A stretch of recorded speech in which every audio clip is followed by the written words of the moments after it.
امك ماتت يما يا حبيبي يما يا وجد قلبي يما. امك وابوك ماتوا يما يا شماتة العرب فينا يما يا حبيبي يما. يا رب منا الرحمة غير منك يا رب. قطعنا املنا في العرب يا رب. قطعنا رجائنا في العرب يا رب.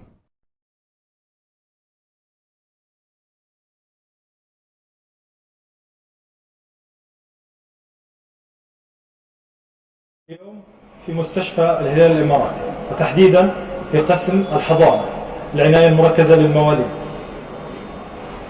يخرج نور من ظلام، تخرج حياة من تحت الركام، يخرج الحي من الميت كما قال ربنا. هذا الطفل ولد في 23/10. الأم مصابة أتت في هذا القصر. تم إدخال الأم العمليات على وجه السرعة من أطباء النساء والولادة، وتم إخراج طفلنا اليوم. خرج الطفل في وضع صعب جدا، وضع تنفسي حاد جدا.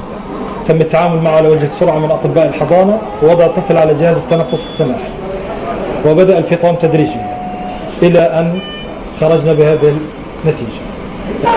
بالعادة نسمي الطفل على اسم الأم، طفل فداء الشام، لكن اليوم أضيفت كلمة يا طفل فداء الشهيد. فداء الشام، الأب شهيد منذ أوله، والأم شهيد. ولد يتيما ولكنه خرج للحياة مصارعا كل الظروف التي كانت تحيط بها.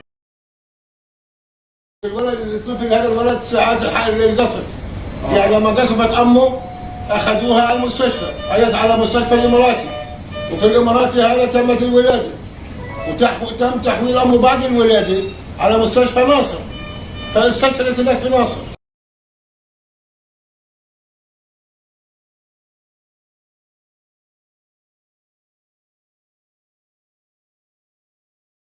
يعني مش هتقدر نوديه الطفل لان الوضع صعب، وانا الحين بدي اكون في حضانه، بس بدي ملجا مكان له امن، يعني احفظ اولادي البنتين والولد هذا لمين اوديهم؟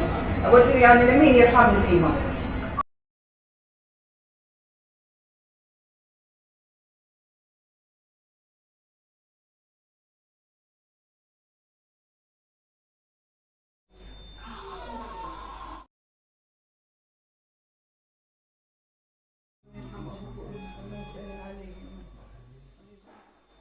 يا عمتنا خايف ابوك يا رب يا عم يا حبيبي فامك، وبنات عمك 4 يا رب، ومرت عمك والعيله كلها يمك.